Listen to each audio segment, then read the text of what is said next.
I was 18 years old when I got married. I belonged to a very conservative family, a Baloch family, where good daughters never say no to their parents. My father wanted me to get married, and all I said was, if that makes you happy, I will say yes. And of course, it was never a happy marriage. Just about after 2 years of getting married, about 9 years ago, I met a car accident. Somehow my husband fell asleep and the car fell in the ditch. He managed to jump out, saved himself. I'm happy for him. But I stayed inside the car and I sustained a lot of injuries. The list is a bit long. Don't get scared. I'm perfectly fine now. Radius ulna of my right arm were fractured. The wrist was fractured. Shoulder bone and collarbone were fractured. My whole rib cage got fractured. And because of the rib cage injury, lungs and liver were badly injured. I couldn't breathe. I lost urinary bowel control. That's why I have to wear the bag wherever I go. But that injury that changed me and my life completely as a person and my perception towards living my life was the spine injury. Many people came to rescue. They gave me CPR. They dragged me out of the car. And while they were dragging me out, I got the complete transection of my spinal cord. Those 2.5 months in the hospital were dreadful. I will not make up stories just to inspire you. I was at the verge of despair.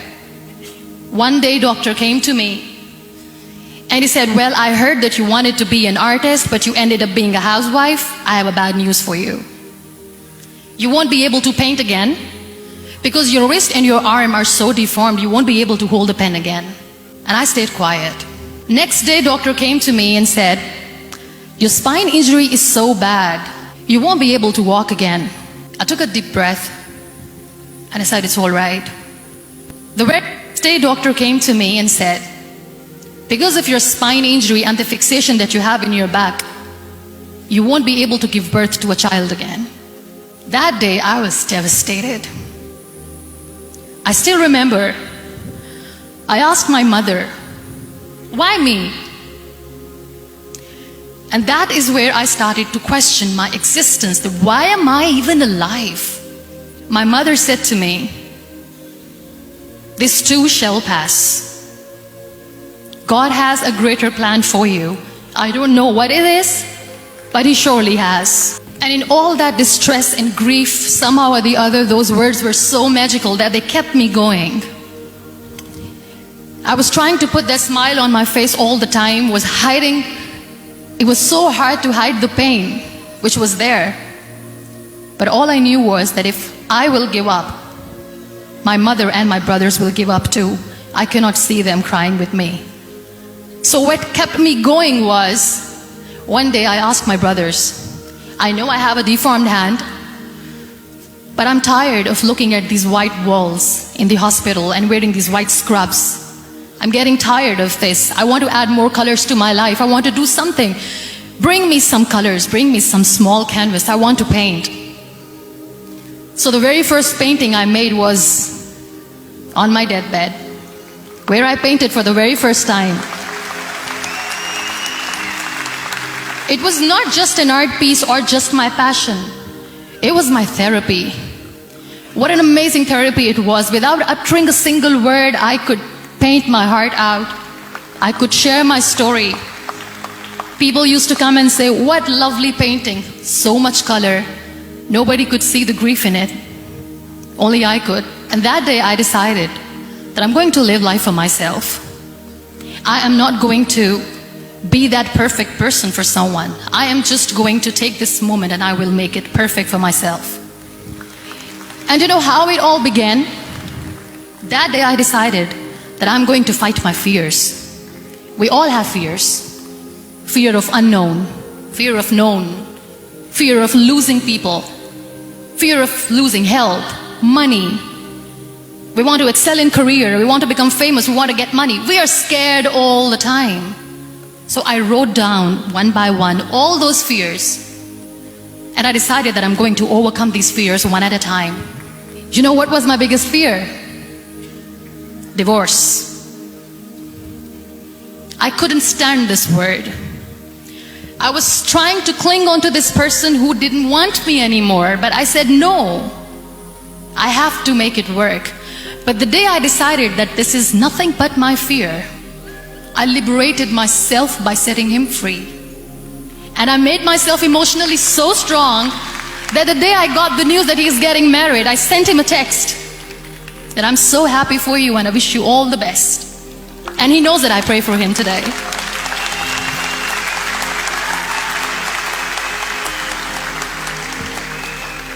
My biggest fear, number 2, was I won't be able to be a mother again.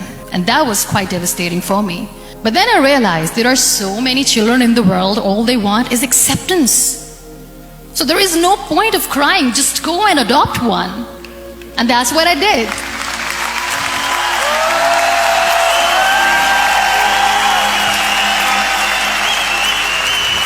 I gave my name in different organizations, different orphanages, and I waited patiently.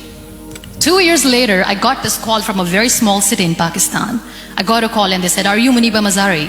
There is a baby boy and would you like to adopt?" And when I say yes, I could literally feel the labor pain. I said, yes, I am going to adopt him. I am coming to take him home.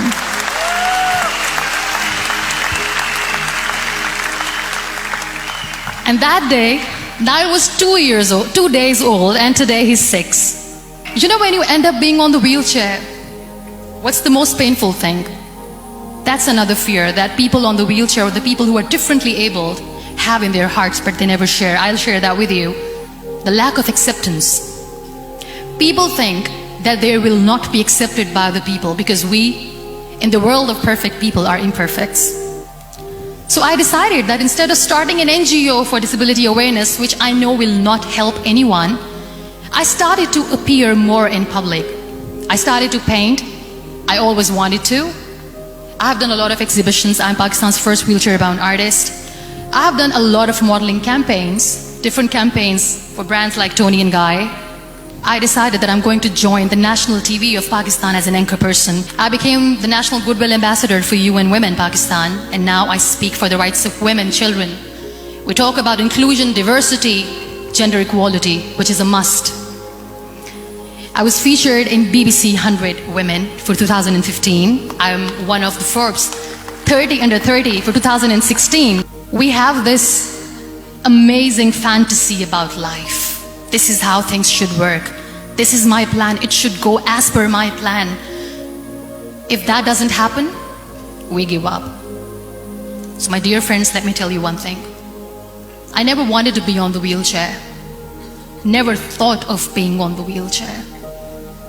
I was always aspiring to do bigger things, but had no idea that for that I have to pay the price to be where I am today.